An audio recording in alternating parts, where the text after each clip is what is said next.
Welcome to the Yoga Shala YouTube channel.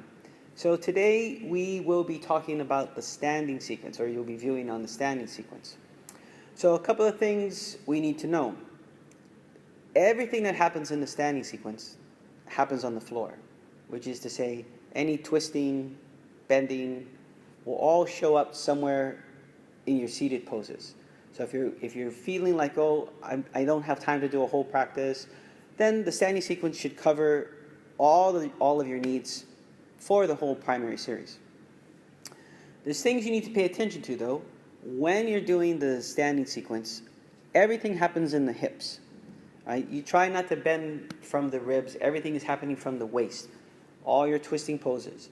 So you try to keep your feet firmly grounded and bend your knees. Don't be afraid to let those knees bend. But do not lead with your throat or lead with your ribs. Try to make sure everything is happening in the hips so that you can keep your back safe. Also, don't forget to mind your levels, which is to say, if you're not very flexible, there's no need to keep your legs straight. Just bend your knee to grab your toe. Just bend your knee to put your hand on the floor. It doesn't matter. Over time, you should improve. Range of motion will get better. Right? Always be aware of what level you're at. Also your mood, what mood you're in. If you're feeling very tired, there's no need to force yourself through everything. That's why it's super important that you find somebody to watch you practice. Find a teacher, someone who can guide you and help you, as well as do a self-practice. So, enjoy the video. Have any comments? Comment. Like, subscribe. You know what to do. Same old, same old. We'll see you later. Bye. After we do the Surya Namaskar A and B, we now do what is called the standing sequence.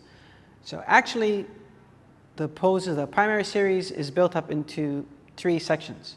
You have a standing section, the seated section, and the finishing poses. So now we're entering the first poses of the standing sequence, which are Padangusthasana and Parahastasana. Right? So placing your hands on your hips, you can either jump your feet apart or step your feet apart, again, in the beginning. Later, we're going to encourage you to jump, and there's a whole host of reasons that we can explain in later videos about why you want to hop. So for now, feet apart. All right. We want to bend forward and grab the big toes. Now again, if possible, or if it's not possible, then you want to bend the knees slightly. Right? We only want to be reaching for the feet. The big thumb, the thumb should be right on top of the toe, right? And then exhaling, head will be down. Again, if possible, legs are straight. It's 5 breaths. In the beginning, when you're practicing, if you're finding that this kind of helps a bit, you feel like your back is stretching or your legs are, you can take 10, 15, 20 breaths. Okay? 5 breaths is only required because otherwise the practice would be 10 hours long, and most people have to work. After 5 breaths, we connect one pose to the next. So inhale, your head will come up, and then we take a breath there. Parahastasana, we place the hands under the feet. So it's very common for people to place their whole hand under their foot, up to the wrist. That's not necessary, because what happens is now you have the weight leaning back on the heels, as opposed to towards the feet. Right? It's not about stretching the wrist. It's about stability and bringing the weight forward. Right? So you can be as far back as the middle of the hand, or maybe just up by the thumb, but there's no need to be pressing. We're not trying to stretch the wrist. This is not about stretching the wrist. Right? Then we inhale, head up, and we exhale here. Inhale, you bring your hands to your waist, and come all the way up, and close your feet. And back to Samasthiti. Padangusthasana, Parahastasana. Next, we'll be talking about Trikonasana. When we do Trikonasana, all the poses will be turning to the right, as you've seen earlier in the demonstration. But for sake of learning, what I'm going to have you do is step your left foot back, and we'll just begin with the right foot. When we take Trikonasana, we want the arms extended. Right? Again, it's very important to remember that we're trying to find stability And the stability happens in the hips. It's not in the chest. As she exhales, we just want to bend forward and grab the toe. Okay? As much as possible, this leg needs to stay straight. If you can't, then she can either put her hand here or she can bend her knee and grab her toe. Okay? All this is fine. The hand up here always should be where you can see it. Good, make your leg straight. Right? Always should be where you can see it. It shouldn't be a twist. Remember, the stability is in the hips. This is where we want everything to move from. Following your breathing.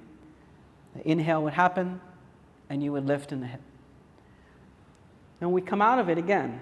Inhaling, we lift from the hips. And then as she would exhale, she would turn the feet. And then again, we would do the other side. Right? It's very important to remember stability is what we're looking for. So whatever the pose happens to be is what it is. We're not trying to get anywhere in particular. Slowly, step by step, we'll end up in the pose as it should be. The B version of Trikonasana, step the left foot back. The same thing is required. When we put the hand down, we want to bend from the hip and place the hand on the floor. Okay? Again, if this is not possible, it is okay to put the hand here, here, or there. Right? You can even keep the fingers extended and she can just be lifted. You see how by keeping lifted, we're keeping the weight in the hips. It's not the concern of the twist. Hand on the floor. We're only concerned about lifting and stability. The twist will come as the posture begins to open. Inhale, come up. And Samasthiti. That's Trikonasana. Now we'll be doing Utthita parsvakonasana. Step your left leg back. Right? So the foot distance is about 5 feet apart. And it's not 5 feet in terms of a ruler measurement. It's actually 5 feet in terms of her foot. So if we were to take her foot, we would have 1, 2, 3, 4, and 5. So that's about where she would be bending the knee. Next, we place the hand on the floor and extend the arm over the ceiling, and she should be looking up at her thumb. What we want to get out of this pose again is stability. We don't want lots of weight leaning on this hand. We want everything to be in the hip. So as she presses to the ground here, she should be holding herself up. We don't want anything resting. Ideally, if I was just to move her hand out of the way, she would just stay there and hold herself up in support. Again, if the hand tends to be here, that's fine. We want to get the extension one line from the finger all the way to the back foot. Inhale and come up. That's the A version. The B version. We're going to bend the knee, and now we're going to add a twist. The most common thing that people do is they put their leg down to the twist. The issue that comes up is that the focus is now on the shoulders twisting. It's not on the hips. Because as soon as we make the back leg straight, put the hand down. As soon as we make this back leg straight, this twist will come undone. Come up. So what we want to remember is that, bend the knee, it's a constant lift through the torso. So even as she comes across, she's just going to allow her hand to touch anywhere it is. So we're holding this lift up and trying to gain some kind of stability. It's not the twist that's important, it's the lifting. All the poses will connect one to the other, as you'll see later on. So anything in the standing will later show up on the floor poses. And then we inhale, come up. See? This way we're using the leg. So as she's bending, the quad will be engaged. It's not important to get this hand across. Also, many times you'll have people who cannot bring their hands around, so their hand may just end up being out away from the knee. And that's about as far as it's going to go. But the twist can still happen. Right? We're always having to look at the shape of the person, the age of the person, the height of the person. This is a valuable thing to remember, especially if you're teaching. No one pose or no one way will fit everybody. It's always important to be looking at each student individually as they do their practice. That's Utthita, parsvakonasana. Prasarita, padottanasana. We begin with placing the hands on the hips and the legs will be spread apart. Again, roughly about as wide as the previous pose. We want to make sure that the feet are slightly turned in. They're not out. They're either straight or slightly pigeon-toed. Right? There's 4 poses in this sequence. Right? The first is the A pose. As you exhale, you place your hands on the floor. Right? Again, it's important that the hands are as flat as you can. If you cannot touch your hands, then you just put them forward. It's okay for everything to be leaning. This is fine. Right? In the beginning. Later, we're going to let the hands start to come back, and then as we exhale, the head will come down to the ground.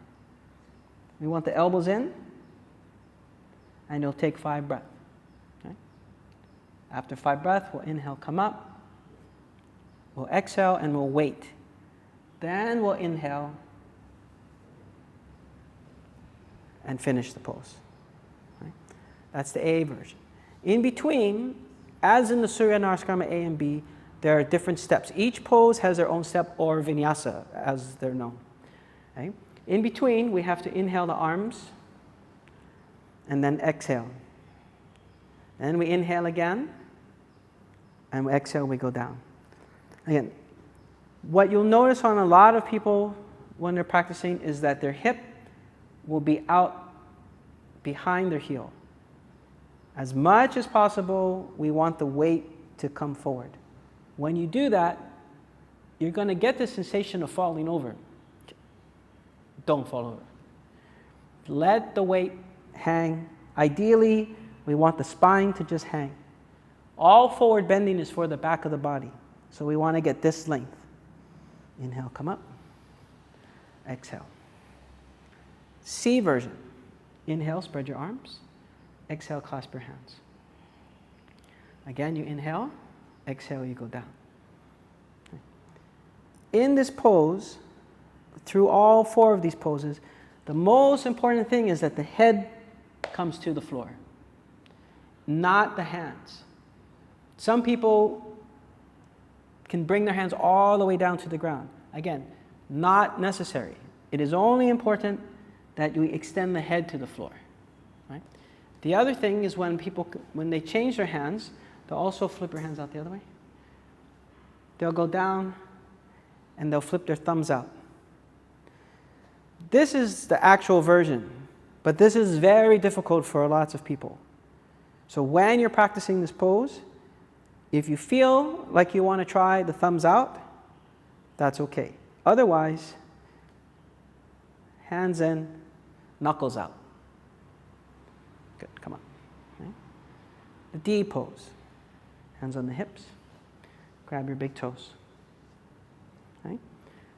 When we do the D pose, we want the thumbs on top of the toes. A lot of times, people will put their thumbs on the floor. And we don't want the support here, we want it here. Okay? Then, again, exhaling, and the weight comes forward. We take our 5 breaths, 3, 4, and 5. Inhale, head up. Exhale. Inhale, catch your waist. And then, Samasthiti. Prasarita, padottanasana.